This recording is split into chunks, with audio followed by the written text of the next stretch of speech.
یا فرمانبردار ہو کے آ جائے یا جنگ کے لیے تیار ہو جائے، ہم اسے اس کے شہر سے ذلیل کر کے نکال دیں گے۔ اس نے جا کے جب پیغام دیا تو اور ان لوگوں نے بھی آ کے بتایا کہ وہاں تو ہم عجیب منظر دیکھ کے آئے ہیں کہ جانور بھی ہاتھ باندھے کھڑے ہیں، وہاں تو جنات، سرکش جنات کھڑے ہیں۔ وہ بادشاہ نہیں، وہ نبی ہیں، وہ جو 500 غلام اور 500 کنیزیں گئی تھی، حوال سنایا آ کے۔ تو ملکہ بلقیس نے پھر خط لکھا کہ میں فرما بردار ہو کے آ رہی ہوں۔ معنی کیا ہے؟ میں کلمہ پڑھنے کے لیے آ رہی ہوں۔ تو حضرت سلیمان نے کہا بھئی اب اس طرح کرو، ذرا فرش بچھاؤ۔ انہوں نے فرش بچھایا، اس طرح کا کہ اوپر فرش تھا، نیچے مچھلیاں تیر رہی، لگ رہا تھا دریا ہے۔ ڈیوٹی لگا دی، جنات نے بچھا دیا۔ ادھر حضرت سیدنا سلیمان فرمانے لگے اب چونکہ مان کے آ رہی ہے تو اسے اپنی نبوت کی علامتیں بھی دکھانی ہیں۔ اس نے تخت بڑا شاندار بنوایا تھا، اور خواتین میں جو عادتیں خواتین والی ہوتی ہیں وہ جاتی نہیں۔ وہ 7 کمروں میں نا پیچھے اپنا تخت رکھ کے تو 7 دروازے بند کر کے آئی۔ اس زمانے میں ایک رواج تھا، وہ زلیخا نے بھی 7 دروازے مکفل کے ایک رواج تھا، ایک کمرہ، پھر کمرے کے پیچھے کمرہ، پھر اس کے پیچھے کمرہ، پھر اس کے پیچھے کمرہ، اور اس کو بڑے موٹے تالے لگائے جاتے تھے۔ اور فلسفہ یہ تھا کہ ایک تالا توڑے گا کوئی تو جب تک سپاہی آ جائیں گے، اور اگر اس کے توڑنے تک نہ آئے تو دوسرے کے توڑنے تک آ جائیں گے، اور اس کے توڑنے تک نہ آئے تو 7ویں تک تو آ جائیں گے۔ یہ ان لوگوں کا نفسیاتی معاملہ تھا، سوچ تھی۔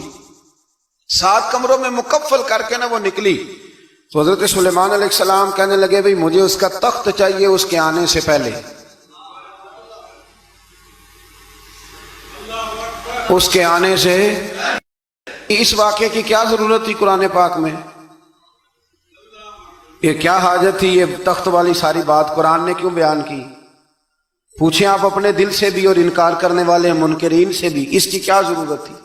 وہ جو کہتے ہیں جی ولی کی کرامت کی کیا ضرورت ہے، سیدھی سیدھی نماز پڑھو، روزہ رکھو، حج کرو، زکوٰۃ دو، تو پوچھو ان سے ایک سورت نمل کے اندر اس ساری تفصیل کی کیا ضرورت تھی؟ ختم ہو گئی جب وہ کلمہ جو پڑھ رہی ہے، تو پھر اس سارے واقعے کو رب کیوں بیان فرماتا ہے؟ حضرت سیدنا سلیمان فرمانے لگے تخت چاہیے، اور چاہیے اس کے آنے سے پہلے۔ قال عفریت من الجن، جنوں میں سے ایک بہت بڑا جن بولا، کہنے لگا حضور آپ کا یہ تخت برخاست ہونے سے پہلے لے آؤں گا۔ یہ جو آپ میٹنگ کر رہے ہیں نا، یا آپ فیصلے ختم، کچھ نے لکھا صبح سے شام تک میٹنگ ہوتی ہے اور اس کو آنے میں پتہ نہیں کتنے دن لگیں گے، تو میں یہ برخاست ہونے سے پہلے، اور کچھ نے کہا جی آپ شرط کیوں لگاتے ہیں کہ صبح سے شام تک ہوتی؟ اس جن نے کہا جی آپ 10 منٹ میں فارغ ہو جائیں، آپ فارغ ہوں گے تو تخت آ جائے گا۔ مفسرین نے لکھا ہے کہ جب قرآن کہتا ہے کہ اس نے کہا کہ آپ کے فارغ ہونے سے پہلے، تو اس کا مطلب ہے کہ جب آپ اٹھیں گے، یہ جگہ خالی کر دیں گے تو تخت یہاں کیویں ہزاروں میل کا فاصلہ ہے آ جائے گا، پر ہوائی جہاز پہ کارگو کرا کے، جی DHL کے ذریعے کیسے آئے گا؟ وہ آئے گا تو بس آئے گا۔ تو حضرت سلیمان کی تو بادشاہت تھی نا زمانے پہ، فرمانے لگے نہیں نہیں تو لیٹ ہے،